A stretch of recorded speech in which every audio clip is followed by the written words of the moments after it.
Dark and bizarre, bizarre and dark, dark and bizarre. You ain't leaving with all you brought, hopeless and helpless, chained to a wall. The blade's getting closer, the open grave calls. Why, oh why did I read those words? My damnation's infernal.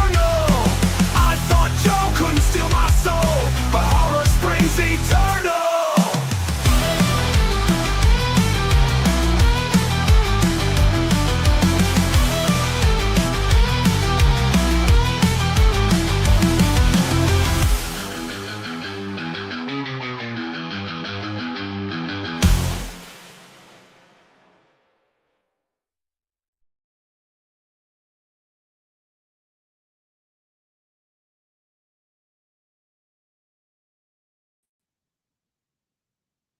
Why is that playing?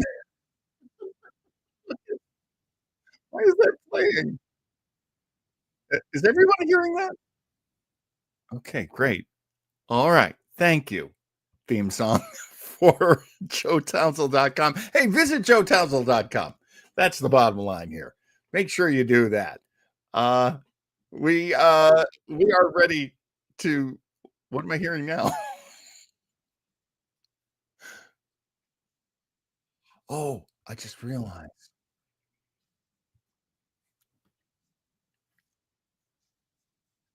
That my Instagram, which is on delay, was still playing to me. Anyway, sorry. It's been a day and I have worked so hard today.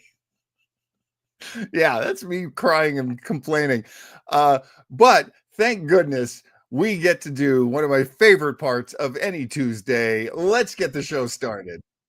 Retro trackers, get down with the retro. Retro trackers, Capt'n John and Commander Joe. Retro trackers, we love our Star Trek. Retro trackers, the nerd muscles get to the facts. Retro trackers, get down with the retro. Retro trackers, let's get it done. All righty, it's time for Retro Trekkers, in which three lifelong, practically Star Trek fans. I don't ever think of the years in my life before I knew Star Trek. I don't think of them as counting. Honestly, if I'd known Star Trek earlier, I would have loved it earlier. And I'm sure my crew feels the same way. Say, have you met my first officer? Why, it's Commander Joe Townsend. How are you, Commander Joe? Why, it's me, and it's Capt'n John. I'm doing well, sir. And, I agree with you. I mean, we're incomplete people before Star Trek. That's all there is to it. We were just coming along. We were just emerging. We were pupa. We were larvae. Let's call up to below decks. It's Chief Kramer's down there, and he loves to do the show. Let's get Chief Kramer. CPO Eric Kramer, how are you, sir? Hey guys, glad to see that the facial hair has taken hold. We are united at last. Sorry I missed last week, but maybe I could have made it if somebody would have opened up the freezer door. Look, I guess you can't hear knocking all the way up on the bridge. An old space rule: never answer knocking. That is a traditional space rule. Good I don't know Lord. why you thought it was going to work. I lost 4 toes and a finger, but it's okay. I'm good. I'm here. I'm back. We replicated toes for him. Get out that dermal regenerator. That'll fix you up. We can fix everything but hair, ladies and gentlemen. That's just how it works in this century. I forgot to upload something, so you guys vamp for me while I go get it. Time for the musical number. Time for the musical number. Let me get on the tap shoes. There you go. Here's what I want. Shut out. I mean, I thought I heard a slight tapping a few days back. Maybe I guess that was it. So. That was Eric. I was Eric trying to get our attention. Yeah, well. Okay, so What are we doing tonight? We are talking about an episode of Enterprise. If you haven't seen it, don't worry. Joe's got it covered in the beats, as always. And let's talk about the Andorian Incident. Oh, wait, I have a video for this. Ooh, Let me get two it. videos tonight. Let's talk about the genesis of the Andorian Incident. It is from Enterprise, which was later called Star Trek Enterprise, because they kind of realized you should mention Star Trek. Yes. Morons. I hate UPN. I hate UPN on so many levels. I can't even. They fired me from Homeboys in Outer Space, and it's pretty much been tumbling downhill ever since. Which I didn't want to accuse you of any personal bias, but I guess you revealed it. So. Oh, I'll admit to it. Oh, no, I'm a petty man. I'm not chief pettiness officer, but I'm one of them. Hey, yeah, let's understand our titles, okay? Okay, big fella? Okay? Just because you got a nice new haircut doesn't mean you can start stealing titles. I just took a shower. That's all I did. And then I combed it back as I do. And you look fabulous. Well, again, nothing I would have revealed on your behalf, but since you did. So the Andorian Incident is the 7th episode of season 1 of Enterprise. It aired on October 31st, 2001. What was going on in the fall of 2001? That was kind of a brutal time, if I remember correctly. Yes, it was. Something we would acknowledge on Enterprise the following season, as we know. The teleplay was by Fred Decker. The story was put together by Fred Decker, and the inevitable Rick Berman and the undeniable Brennan Braga. I'm not a fan of those guys. I like Fred. But the director of this episode, and she did a lot, Roxanne Dawson, the actress who played Torres. Am I getting that right? B'Elanna Torres, yes.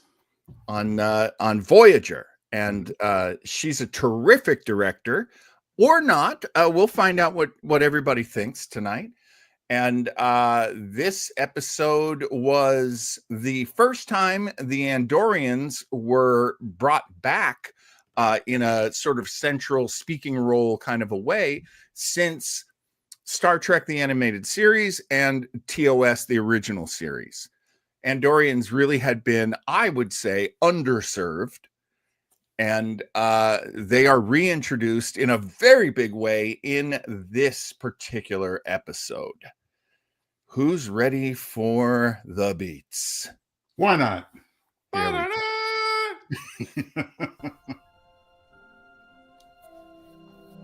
The Retro Trekkers introduce Shran, the Andorian who wants to expose the Vulcans, and not for adult movies. There's more than meets the eye during the Andorian Incident from Star Trek Enterprise. Several Vulcan monks are minding their own business, meditating in a monastery. Then, a knock at the door. Actually, it's a big battering ram. Enter 4 Andorians with their creepy moving antennae. Meanwhile, on Enterprise, Archer and Trip are patting themselves on the back for going to places where no Vulcan has gone before, at least according to the Vulcan star charts. T'Pol, annoyed as usual, enters the room. Archer has located the Vulcan monastery, which T'Pol identifies as Pajim. Archer, ever the explorer and tourist, wants to visit the spiritual retreat. T'Pol points out that these Vulcans in particular like their privacy. Archer is therefore going anyway. In the mess hall, T'Pol and Phlox are having a nosh. She is eating her celery with a knife and fork, since Vulcans consider eating even finger foods with their hands to be very barbaric. No doubt, she will use utensils to eat her Snickers bar for dessert, a cool custom she learned on Seinfeld. Phlox takes a stalk of her celery, then asks permission before smearing peanut butter on it. Somehow this is representative of the Vulcan philosophy, infinite diversity in infinite combinations. The Doctor reminds his fellow alien among humans that their mission is to seek out new life and, well, you know the rest. So stop being such a tight ass, T'Pol. She loosens up, but not much. She lectures Archer and Trip on the proper protocols since they are dropping in unannounced. After listing many do's and don'ts, Archer quips that even Starfleet training was like kindergarten by comparison. The unlikely trio hop on a shuttle pod and head on down to the monastery. T'Pol rings the doorbell, and a Vulcan elder appears, acting a little nervous. They are soon shown the busted door, since it's Kolinar time, and the Vulcans can't be disturbed for the entire winter. Well, that's a bummer. Can we have at least a souvenir, like, my captain went to Bajim, but all I got was this lousy t-shirt keepsake? Well, hold on a sec, says the Vulcan attendant. T'Pol notices that something in the room is amiss. It's in disarray, and not just from bad housekeeping.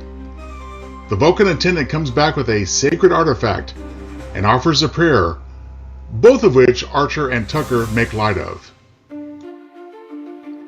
Ah, but there's a method to their mocking.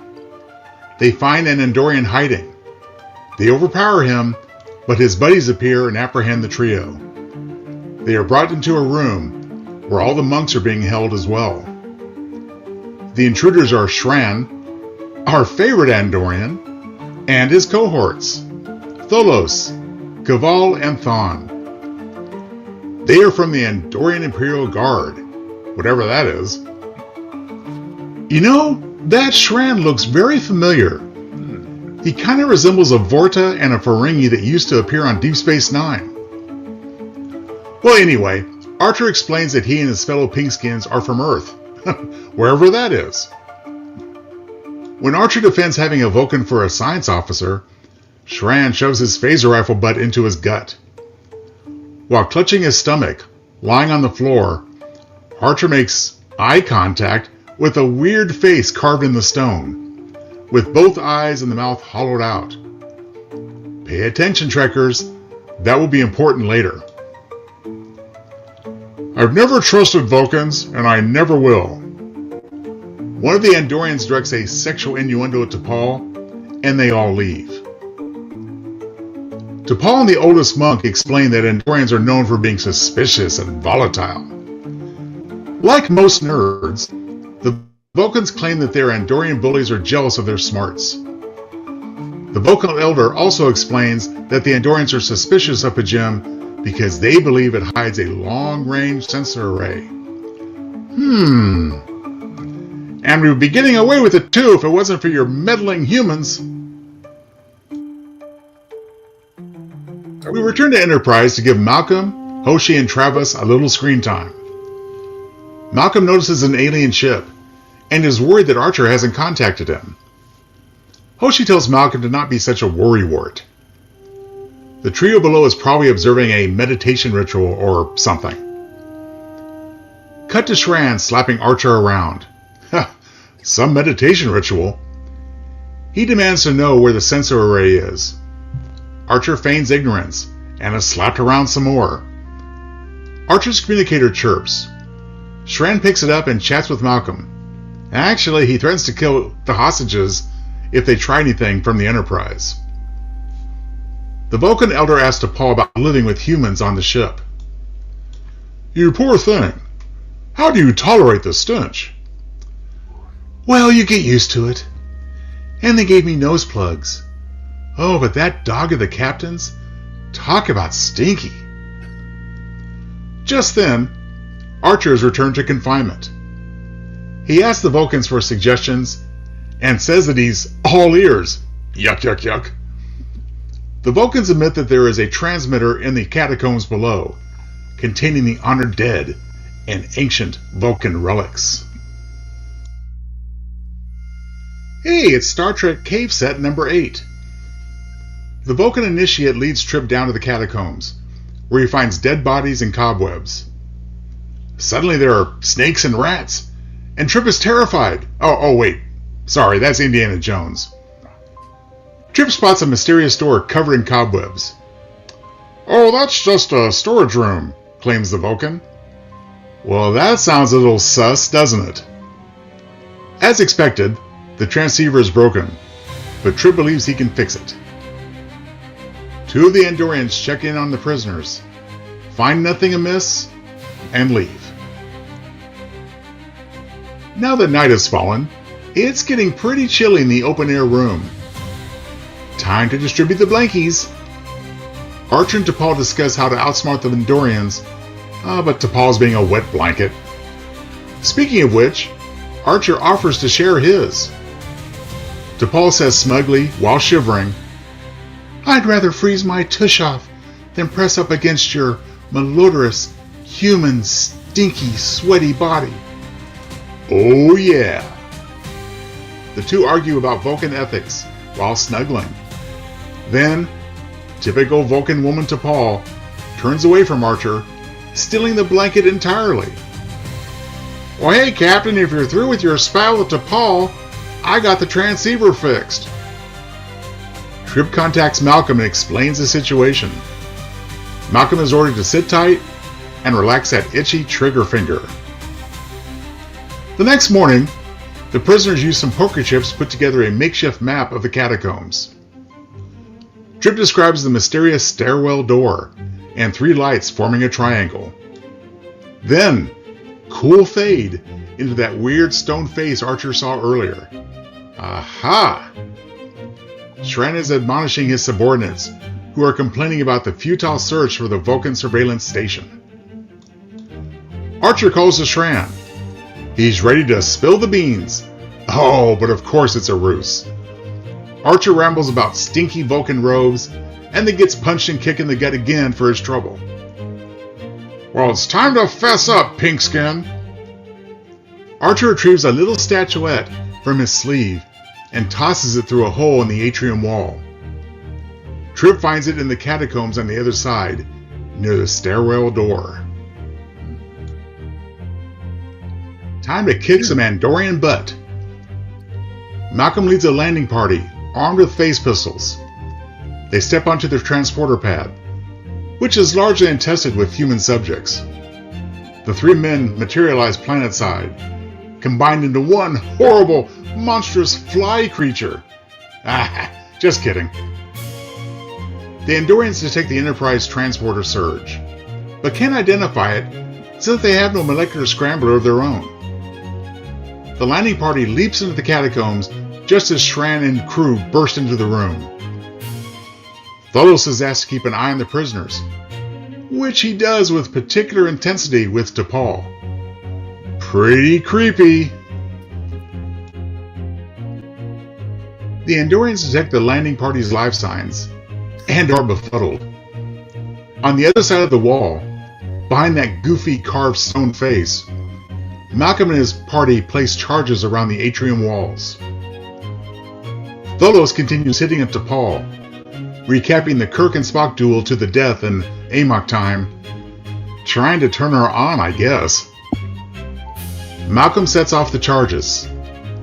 Slow-mo explosion.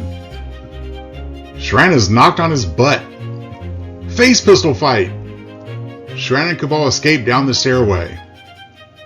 Meanwhile, Trip is tired of Tholos' inappropriate advances to T'Pol and tries to beat him up. Well, that doesn't work out, but Malcolm runs in, face pistol blasting. Malcolm, T'Pol, and Archer pursue the two escaped Andorians.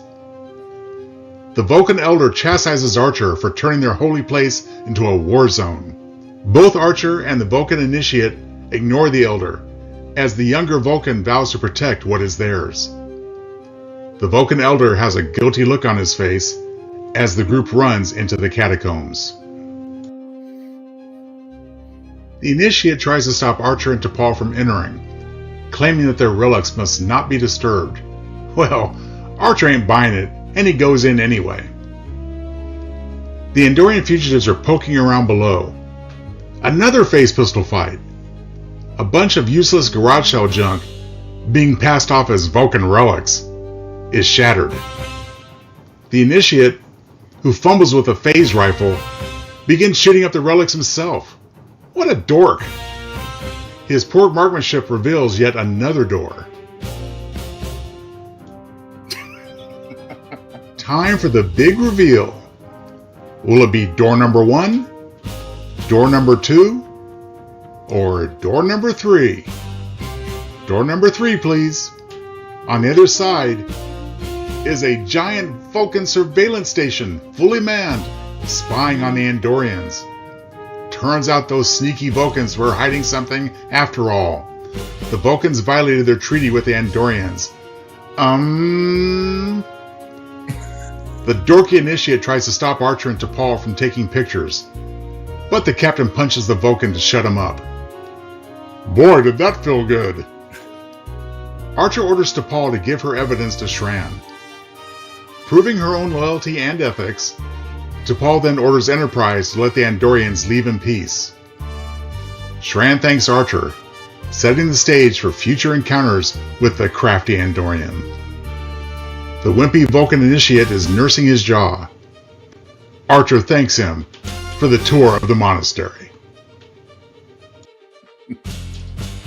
The Enterprise shuttle pod crew heads home with a better understanding of the Vulcans and a new knowledge of the Andorians. Unfortunately, it won't be long before they have to deal with the trouble with Tellarites. But that's another story.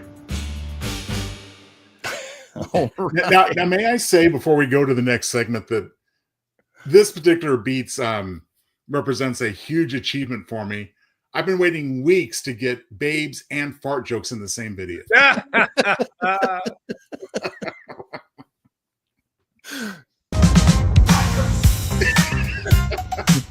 Speaking of which, let's get down and dirty about this episode. You know, I want to get something out of the way that was brought up by Mike Sauter. I think this is something really worth talking about, and that would be, does the animated series count really? Yes. Why would you say so, Mr. Townsell? Because it was voiced by the original actors, largely. It's the same characters. It's the same continuity. It was on the same network. Now, I do know that one reason I might be asking is because I know that in later years, Roddenberry tried to disown it as canonical. Right. But that's my rationale for saying it is canonical. And plus, we refer back to it in later live action shows. Well, I mean, that is true. Is that in Discovery? I don't think so. I'm thinking mainly of the 2 or 3 part Vulcan episode in Enterprise in the 4th season, where they all go to Vulcan and they encounter a Selah, which was Spock's childhood pet, referred to in both series and shown in the animated series. So, Right. I agree. And I agree because DC Fontana, David Gerald, many of those scripts were written by assistant writers and people who had written Star Trek, if not the teleplay, the story frequently. Eric, do you have any connection at all to the animated series? As in, I mean, I watched it. Did you like it? Did you think of it as canon? I was a kid when it came out, and it meant more Star Trek. So, yeah. Like I already told you guys the story about how they turned that animated series into a bunch of really fun novels. Oh, do you remember me telling you this? No, I didn't remember. Yeah. So what happened? I first discovered them when I was back in Michigan, and I thought they were just writing Star Trek stories, and then two stories in, I realized, oh no, this is the animated series, but they've made them, short stories and put them in paperback. So I think there was I don't know, 13 or 14 like paperbacks that came out. So yeah, I mean, just for that alone, yes, absolutely, they count. And so here's so do the Peter Pan LPs count too? Okay. Absolutely. You bet your ass they do. Here's what I always count. I always say something is canon if it got through all of the Star Trek gatekeepers and was still called Star Trek. Mm-hmm. That's not to say that some of the novelizations and the Peter Pan albums and the comic books and all that, yeah, they had some official, respect paid to them by Paramount and all that. But to me, if you are used as part of the continuity, then you are part of the continuity. So the short treks, yes, the commercial that that Bill Shatner did with the Gorn, no, like I think it's kind of easy. No, but can we all admit that this entire franchise just plays so fast and loose? Well, I mean, especially in current Trek. I mean, look, every incarnation of this series has twisted and bent and reshaped and dear God, look at what Strange New Worlds is doing, for crying out loud. Like, I mean, are we really going to be those guys? Do you know what I mean? Oh, I feel like there has to be a line drawn somewhere. I really do. I agree with that. Here's the thing. I like to say all the time, there are things from the original series I wanted to see again. I wanted to see the Doomsday Machine. I wanted to see, all these things. And people go, well, they did that in the fan-made series from North Carolina that they made in a guy's garage. I'm like, yeah, that doesn't count. Okay, mostly because I'm not going to watch it. Completely different from, you know what I mean? Next Generation, Voyager, Enterprise. Do you know what I mean? Well, yeah, listen, if Prodigy and Lower Decks I can read you some fan fiction about Good Luck Charlie that is by no means canon. Highly entertaining. I think that's the thing. Like, I want people who are fans of the show to make a division between fan fiction and really, like, elaborate fan fiction. I want people to find the difference. It's not just because it's got the names. It's not just because it's got the nouns in it. It has to be made because Gene somehow gave you the green light. There was some, like, a person that Gene liked, like Berman or Braga, even guys I always slam, but Gene liked them and Gene wanted these things to work, so that works for me. Yeah, but there's there's a what do they call it? Not a line of custody. There's a chain of custody. Yeah. Right? Yeah. That you can follow with that. As opposed to a bunch of guys in North Carolina, and God bless them for doing it. And I'm sure I've watched some, like, honest to God, good on them. I don't consider it Star Trek. Yeah. Yeah. That's like great homemade stuff. Good for you guys. That's fantastic. You know what I mean? You're not going to see them at the convention taking a podium somewhere. Hey, I can cook from Bobby Flay's cookbook. That doesn't mean I can walk into his kitchen and have, and cook that night. You'd probably be better than. Oh, stop it. A whole other. Now, of course, to me, the obvious exception is that if the three of us made a Star Trek episode, it would absolutely be canonical. Well, I mean, of course. Well, of course. Hey, how many, by the way, you know what I kind of love about what we do here? How many of these episodes have we fixed? So right? Made them better.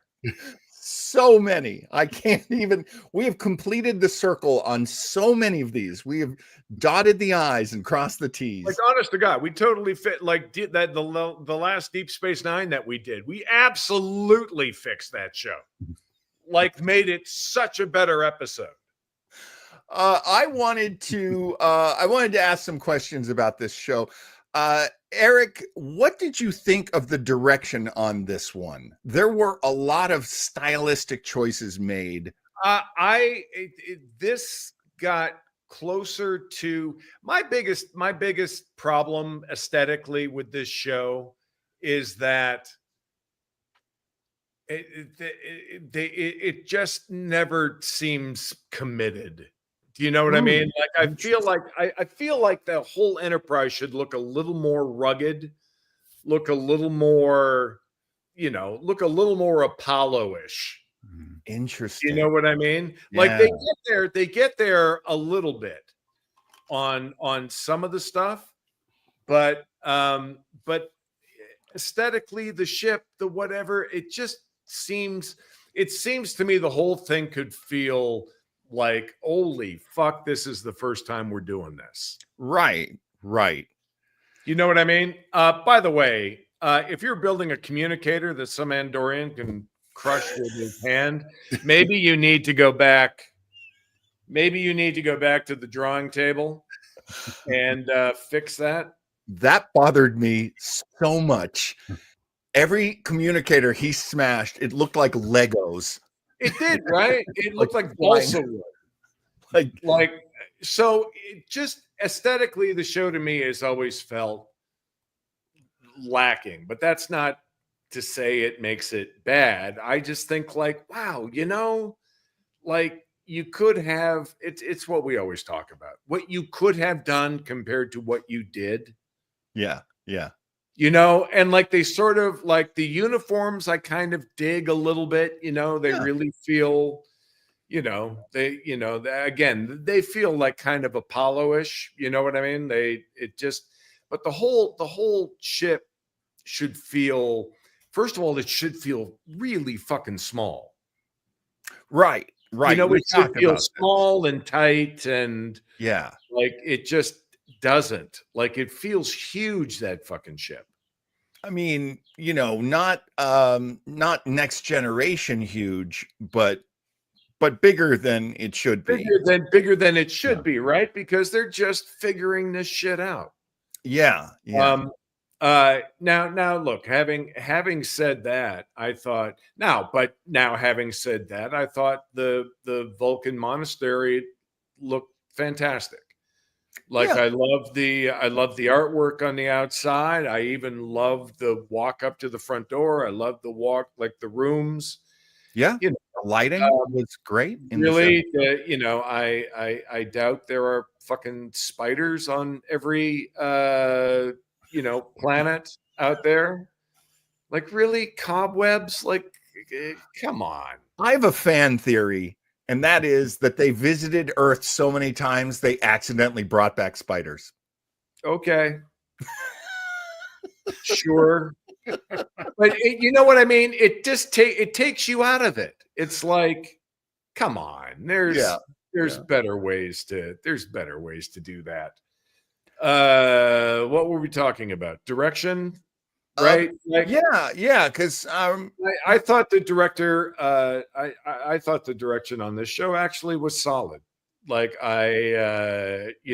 visually, they say that if you really want to judge directing, turn the sound off and see if it still tells you a story.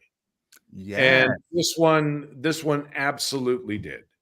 That's a very good point. Hats off to the director on this. She did so much. She added so much to what would have been a very inert plot, because how many sets are there, and how many environments do we go to? Not a lot. So I thought she did great, and some of the things, like that transporter, felt small and cramped and fucking dangerous, and that's how it should feel. You know, those guys should be shaking every time they step into that, although it does get a little tiring every time they do. Yeah. Oh, this could go wrong. All right. But we all know it's not going to, but fucking whatever. Go. Do your thing. Mike asked a question. What the F are Vulcans doing with relics? Isn't that inherently emotional? It's a good question. It's a real good question. And There's sentiment what in the fuck that. happens to Vulcans can't lie? When the fuck? Okay. All right. We actually Furry Bastard brought up a thing about the Klingons too. And I think there is something that I've heard from some fans, and I want to bounce this theory off of y'all.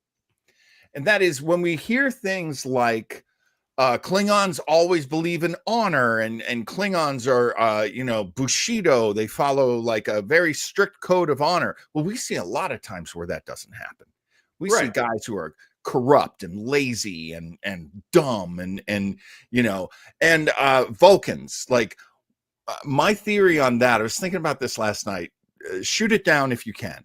My theory is what we mostly know as being Vulcan is from Spock, and Spock is half Vulcan. Just like Worf was raised by humans. So they're not 100% of what their people are. And we're used to a certain amount of effort from Worf to have honor, or a certain amount of being erudite and being removed from Spock. And I think it's because we're used to guys who are really working hard at it, whereas the 100%, the people who are definitely wizards in this Harry Potter world, they take it for granted. And I think they can be corrupt and they can do wrong things. No, obviously. This again is the start of, and this is, we have this talk about why this all differs from the original series. Furry Bastard says Vulcans are only Vulcan when mixing with other species. When they're at home, they're just like Tolkien's elves.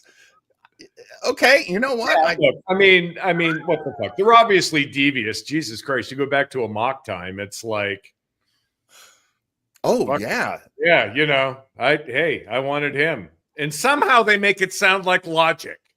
Even Spock is like, well, that's fucking logical. Yep. Okay. All right. I just don't hate the player, hate the game. I get a little tired of fucking. Does everything have to be fucking corrupt? Like, honest to God, like we're fine. We're in a starship. We're fucking breaking the speed of light, and we're still fucking ugly Americans. Right. Like, this is a very, it's a very sacred place. Ah, fuck that. They'll want to see us. Come on, let's fucking go. They do that a lot in Enterprise. There is a lot of, Trip and the captain being Beavis and Butthead. Like, honest to fucking God, man. I'm like, dude, fuck, calm the fuck down, okay? Now they want to hang with us. We're fun. William, and welcome back, William. Always great to see you on the show. He asked, what about Sabak? Sabak, right? He is the half brother of. Oh, I didn't know that the reference was Cybok with a Y. Cybok. I hope that's the right one, William. Unless there's someone. I don't recall a character called Sabok, so that's probably what you meant. Might be Cybok. Now, so Cybok is the 100% Vulcan who is the half brother. He was from Spock's father's first marriage. A Vulcan priestess. With the Vulcan priestess. but Cybok, say like what you will, Vulcans fuck. Oh, we just lost our kid audience. No, we just got a kid audience. But he he went off the Vulcan grid. He was all about not being a Vulcan. Right. So that's, which frankly makes him a Romulan, does it not? Well, he doesn't have the forehead ridges, which somehow appeared on their heads later on. I had a couple of thoughts about the overall that Andorian makeup to work. Oh, God bless him. God bless him for trying. that's Like, hard. Honest to God, I will yeah. say I love the coloring, and you could see where they added like some gold, some texture. They made the skin rough, so it wasn't that fluorescent blue that we saw in the. You can't get past the antenna. Like honest, like God bless him for trying. God bless him for trying. Okay, Joe Townsell, what were you saying, my friend? Oh, thank you. I just talking about the races in general, and I mean I'm going to delve into some non-canonical aspects here, but I think it applies. Okay, so Enterprise, and this is early on, 7 episodes in, we're trying very hard to say, you know what, at this point in history, the Vulcans are a little bit of assholes.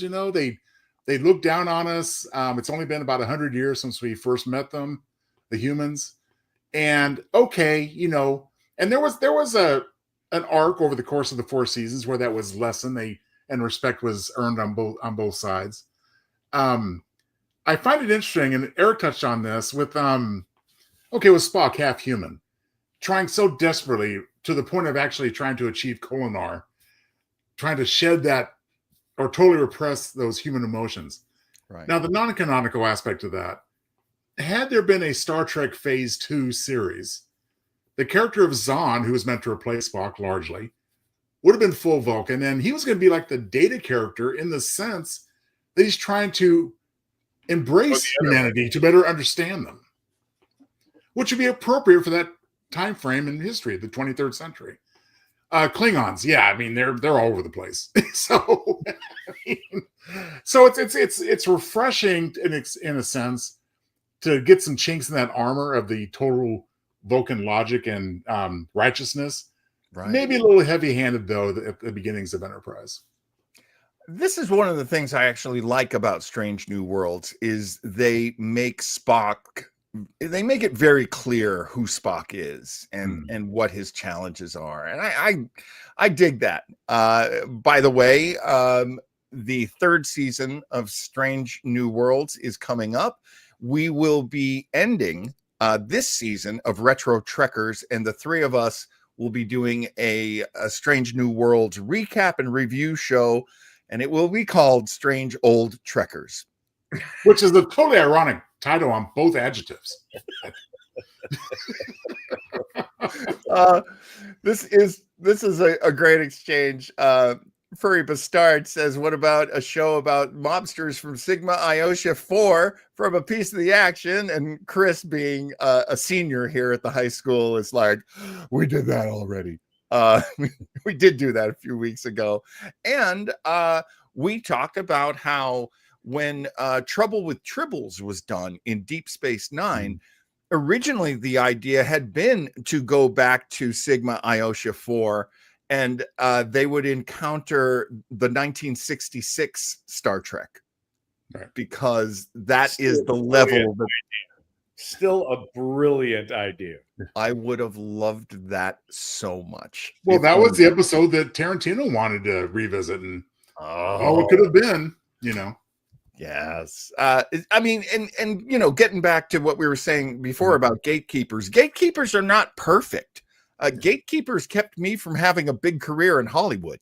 I'm not always on the side of the gatekeepers, but when it comes to something I love, like superheroes or this Star Trek, I need that seal of officialdom on it. Otherwise, I could just look at anything. My thing has always been, hey, I draw a picture on a napkin of me and Spock kissing, so that's canon, everybody.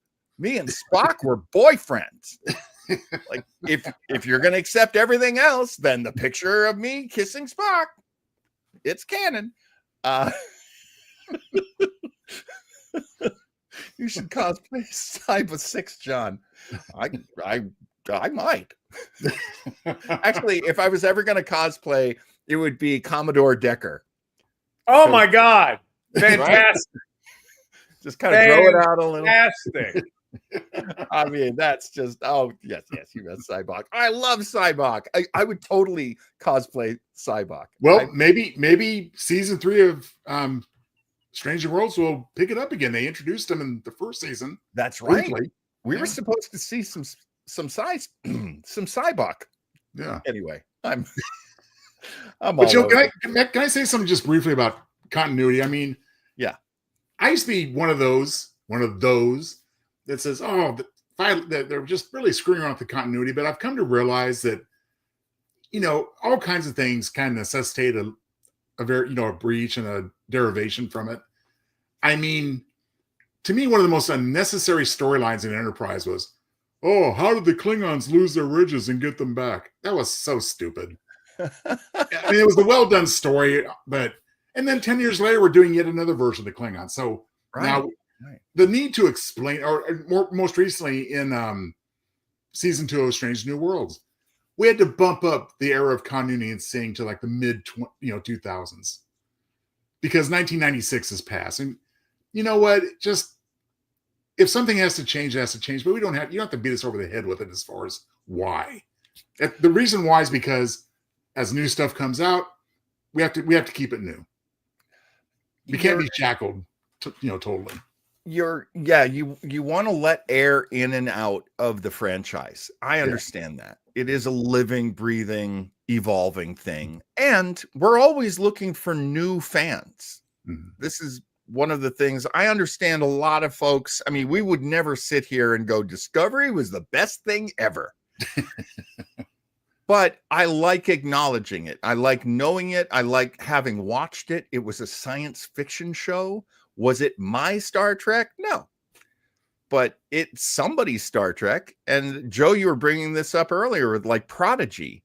Like I watched the first season and I kind of liked it. I had some nice moments, but there was nothing bringing me back to it for the later. Oh, and it's gone. And, unfortunately for a lot of people, I mean, no, my only point there was that because it's all produced, written, created, directed, etc., and acted by, official creatives, it's part of continuity. I mean, if Prodigy is, if Lower Decks is, and by golly, the animated series is. I don't even know why that's a question. I got to be honest. Raphael is just being a jerk, but you know what that question's based on? What's the last episode of Lower Decks kind of implied that Discovery wasn't canonical. I heard. Okay, there are these like Bleeding Cool and these like terrible websites that put out absolute clickbait, and that's where I saw that. And I was just like, go away. I don't want to listen to this. It's not canon. Look, they tried a thing. It didn't really work. Okay, let's move on. And that is, to me, what the animated series is. Because I'll say this against the animated series. By going to Filmation, the most boring of all the animation houses. I am now going to use my phaser. There, take that. Like, oh God, it's the worst. So I could definitely. And Raphael comes back with our beloved Section 31. Eric's favorite Star Trek ever. Fucking God. I'm glad I'm here in Fresno, so you can't punch me in the face right now. We are still so salty about Section 31. I think that's a perma salty. So anyway, how did you feel? I kind of love that we had this conversation because I don't feel like this plot is really a long conversation. No, and it shouldn't have been an episode. Do you know what I mean? Like, there was so much filler in this episode. Yeah. So much stretching for time. Yeah. You just sort of felt like the director was behind the camera doing this. Yeah. I mean, there's a reason. Slower. There's a reason why Roxanne Dawson did everything she did, because she was making, like, she moves the camera so that you get that first person feeling when he's getting beaten, because he gets beaten so much.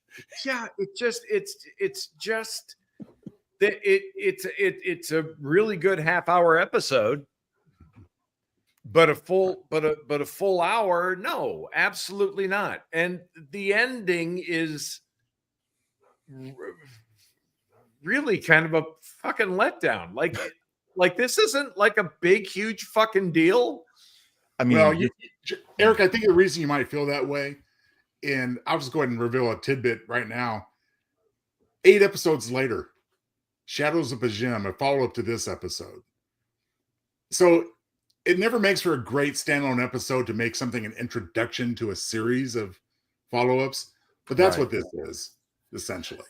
I mean, I like that Yeah. part of Enterprise where they make the Vulcans kind of jerks. They make them not great friends. They're not helping us. They're not mentors. They held us back.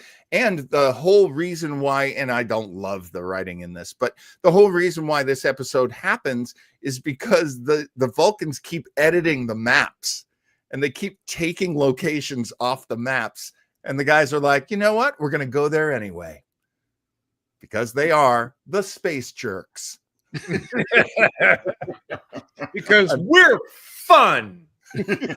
We're the cool. Honest to alien. God, they're like those people in the bar that just feel that you want to hang with them. You want to hang with us because we're fun. I did want to throw this into the mix too. William asks, what do you think about Lower Decks? I didn't like it at the beginning, but I ended up thinking this is a really good Star Trek show.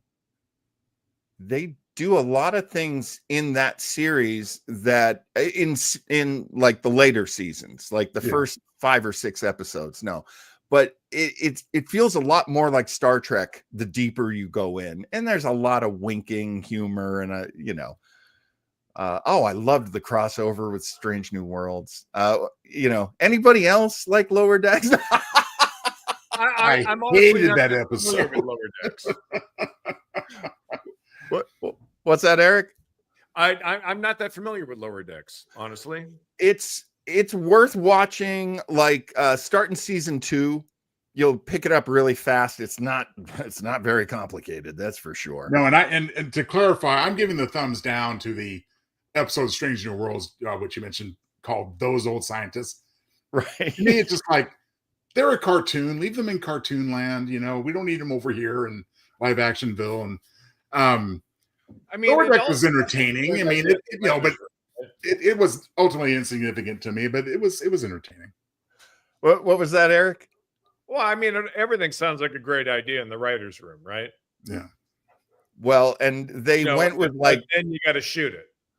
They went with some guys from Rick and Morty. And that was like the hot ticket. Honest to God, it wasn't a horrible episode, but there are a few episodes where it's like, why are we doing this? Like,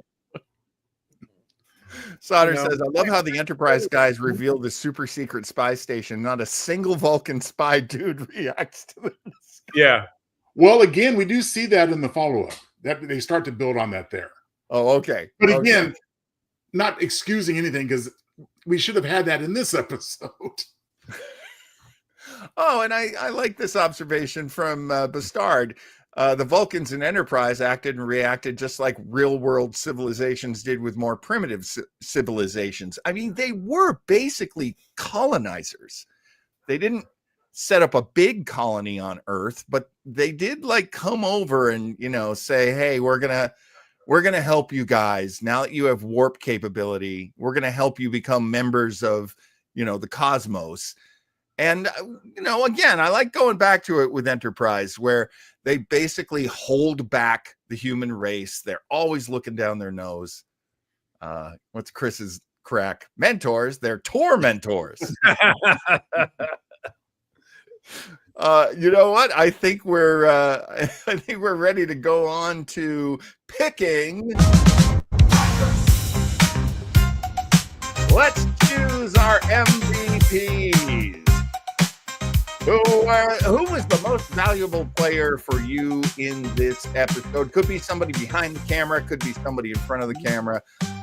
Totally up to you. Everybody over in the this is why I went for it, because I saw Bastard say Jeffrey Combs as Shran is the best Star Trek alien. Agreed. Agreed. Did anyone else have Shran as their MVP this week? Joe, how do you feel about Shran? What do you feel it's about Shran? Well, listen, I mean, I think it's pretty obvious. I mean, Jeffrey Combs' portrayal of Shran, and as well as the previous parts he played in the franchise. But as far as the character, I mean, this is a prequel, which is, it's already got a strike against it for that. And we have to use kind of pre-established aliens to some extent. They tried pulling the Borg and stuff like that, but they couldn't be a recurring presence.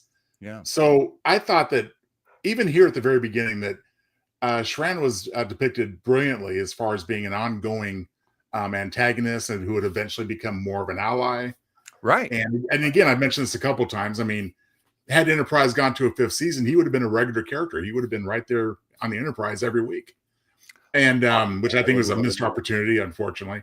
Yeah. So yeah, I mean, it was taking an older alien species and making it all new here again. I think it was great, and that's my MVP, both character and actor.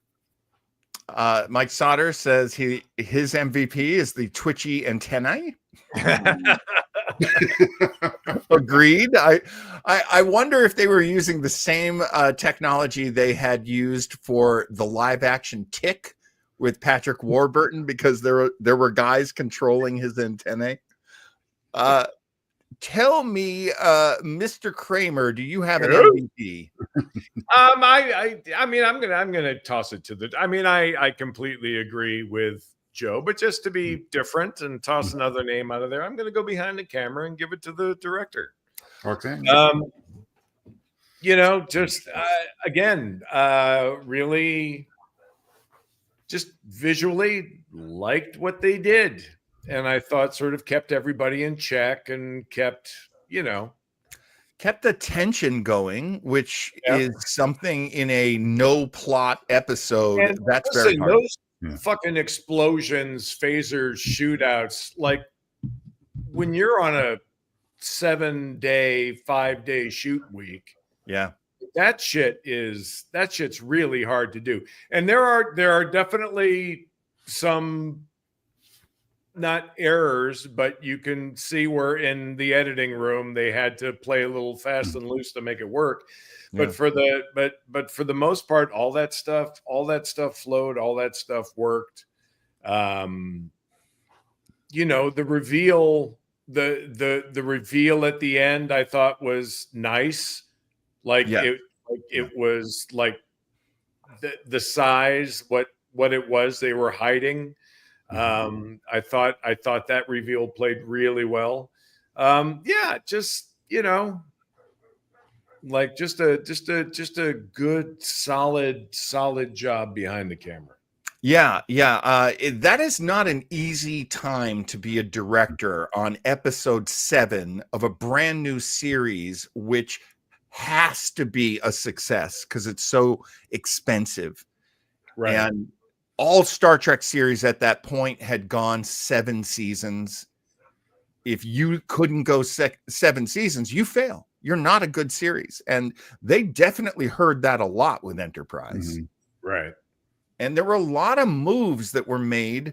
The theme song being one of the worst things. Yeah. I still can't get my head around that, but okay. Like, I get it, maybe for the pilot, but then, come on, you're Star Trek. Well, not to mention, it also came from, it wasn't even original to the show. They got it from Patch Adams, for goodness sake. Oh. That's like a Jennifer Warren song, I think. Like she was writing songs for like they were debuting Jennifer Warren songs on America's Top Idol or whatever. American Idol.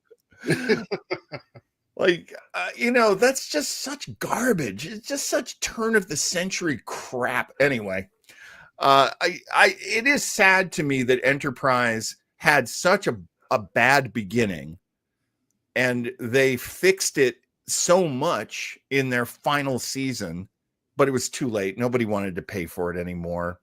UPN. Well, and by that time they had this notion: we can just kind of flounder around for 2 or 3 seasons, but we're going to go the distance. And well, they're on a network show at that point, a desperate network, so they should have counted on that. Yeah.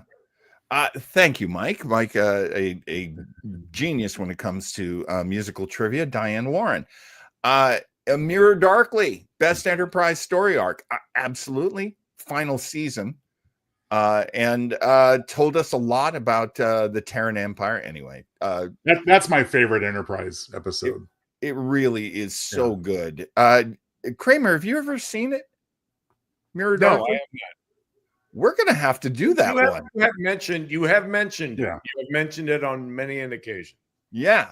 We gotta have you go through that one because so many good things. Hey, we are at that point.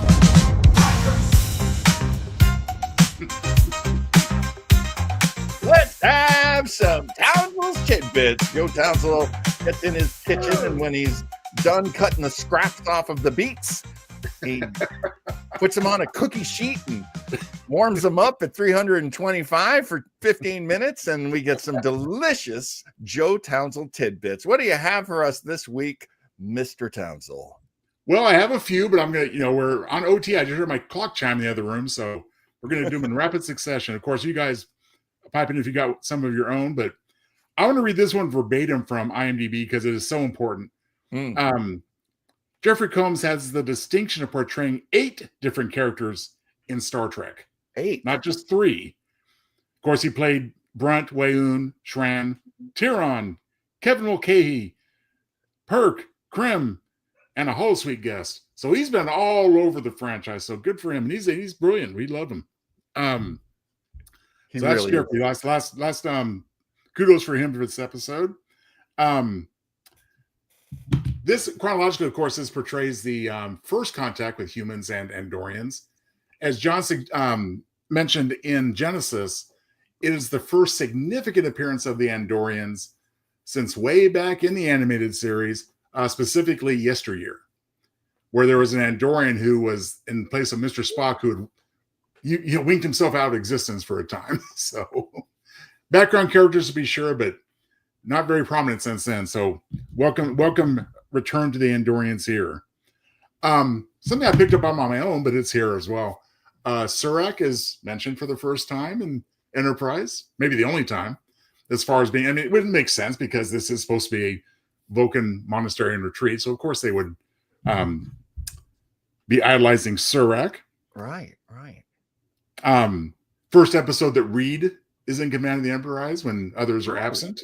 That's right. And also there's speculation that later on when we saw that Kirk would say, okay, I'll contact you every 10 minutes, Picard would do it, that this might have come from Reed's requirement after this episode. You be sure to stay in touch while you're down there. There's even speculation that Red Alert originated as a Reed Alert. Now, I don't know if that's just supposed to be funny, but it could happen. That's just adorable. Isn't that adorable? That's Star Trek adorable. Let's see.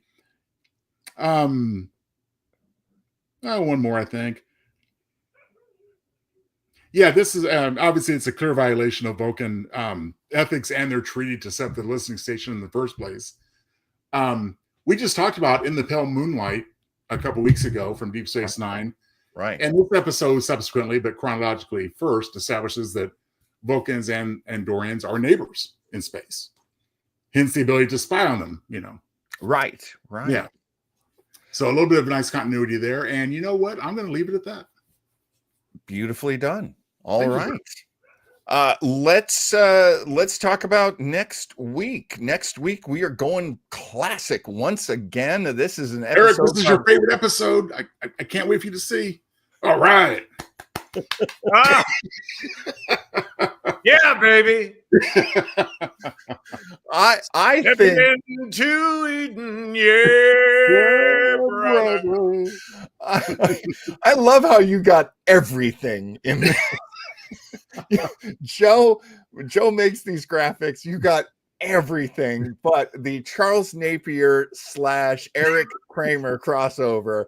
I mean, seriously. The fact that you never played a child of Charles Napier, Eric, I think was you both got cheated on that. I played opposite in him. I played opposite him in Incredible Hulk. Oh, That was Thor. He was the bad guy. that's right. Oh my God, I've got to see that again. I didn't realize he was your bad guy. Yeah. We yeah. He was sort of like he was one of the first, guys that I sort of grew up probably frozen with watching. And of course, we should mention again that Charles Napier would appear in DS9 in the episode Little Green Men as an army general. Right. I love Charles Napier. I loved him in the Blues Brothers. I loved him in Squidbillies. Great guy. I got to audition with him for a voiceover just like the year before he died. And he was a little bitter. But he'd had some great times. Oh, he was in Russ Meyer's movies. He was in Faster Pussycat Kill Kill. Pussycat. Anyway, oh, come on now. Did Eric play Buddy Hinton, the boy who bullied Cindy Brady in the Brady? No, he did not. I don't know everything about Eric's career, but I know he was not acting at that time. He was growing up. Star Trek never wanted me. Not any of the shows. Well, they could have used you in the children's show Leader. You could have gone bonk bonk on the head or something. Oh, right. Oh, I know the character. We did this one. Take Me Out to the Hollow Suite. We did this one a few weeks back. Racist Vulcan Starfleet captain in DS9. That's the one you're referring to, I think, the starred. And then Chris says, I wish Russ Meyers made 3D movies. Chris, you nutty guy. Come on. And it felt he did make one, I thought. Wasn't Up or one of those? Anyway, sorry. I'm sorry. I'm like a baby with keys, except for me, it's Russ Meyers movies. Kitten Natividad brings it out of me. Coming up this Sunday, Joe Townsend will be reading us another one of his frightening, horrifying tales as part of Joe Townsend's Dread Time Stories. I hope you join us Sunday, June 8th, 7 p.m., just like this show, 7 p.m. on the Pacific Coast and 10 p.m. on the East Coast. Things that go bump in the day. Going to be a really fun show. Thank you. And I hope you will join me for a pre-recorded episode of Casey Crime Photographer on Thursday as Mr. Weber's Webo Mystery. I will play you an old-time radio show. It will be pre-recorded because date night. The Don't you missus. say it so ominously. It should be like, because date night. Yeah. So what? 2 people go on a date, one comes back. What is with that goddamn voice? Well, here's the thing. I had this show all planned, and my wife was saying, like, what are you doing Thursday night? You're doing your podcast? And I was like, yeah. And she's like, oh, I guess I'm alone. And I'm like, No. I don't want that. We don't get enough time together. No. So I'm pre-recording this one, and I hope that's cool with everybody. Hey, I had no idea you were from England, Furry. How fantastic. I'm sorry, Bastard. I prefer Bastard. Try not to call people furries. Nice. And what else can we tell you? Our good friend Christopher Bach has written a brand new book, and Chris, you let me know about it a little late in the process today, so I'll debut that soon. But he already has 4 books. If you want to go over to lulu.com and check out Christopher Bach, our very own Chris Rulebach, has and I know from looking just prior to the show that the 5th one is there as well. So even though we're not showing it here, you'll find it on lulu.com and the other services as well. Choose your own adventure. Head on over there and see if you can find the magical 5th one. Fellas, thank you so much. Really looking forward to getting back to TOS next week. And give yourself a chance to see that episode. Oh, it's worth it. It's a great episode. It's a classic in its own right. I don't care what people say. You can't go wrong with space hippies. All right, my friends, we have gone way over our hour, and that means we got to boogie on out of here. I hope I loaded the outro. I did. Thank you so much for being with us, Mr. Kramer. Bye, y'all. Mr. Townsend, excellent work as always. Thank you, everyone in the chat. All the great jokes and comments and questions. Retro trackers. Retro trackers. LLAP, you Retro bastard. trackers. We love our Star Treks. Retro trackers. Nerd muscles get to flex. Retro trackers. Get down with the retro.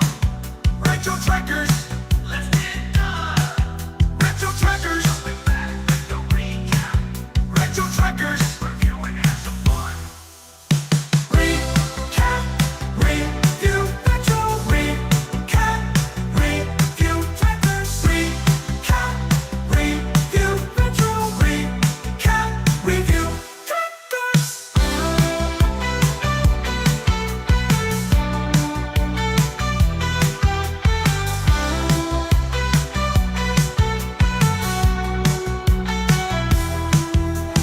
Recap, review, retro, recap, review, trackers, recap, review, retro, recap, review, trackers.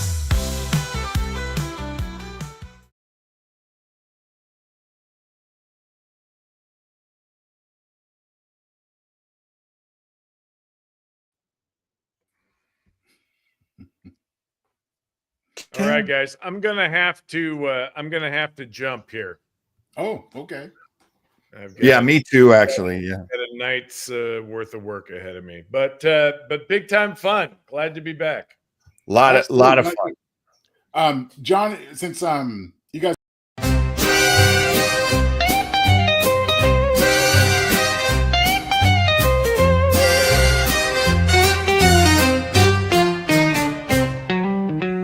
There he is, wild and untamed. Oh, it's Spider Hat. Beware his kiss, his pleasures unnamed. Yes, it's Spider Hat. Sitting so pretty, way up on John's head. One move of his big spider arms, and brother, you're dead. Oh, Spider Hat, yes, it's Spider Hat. You can't escape his wrath. You're on his evil path. He's on you, his name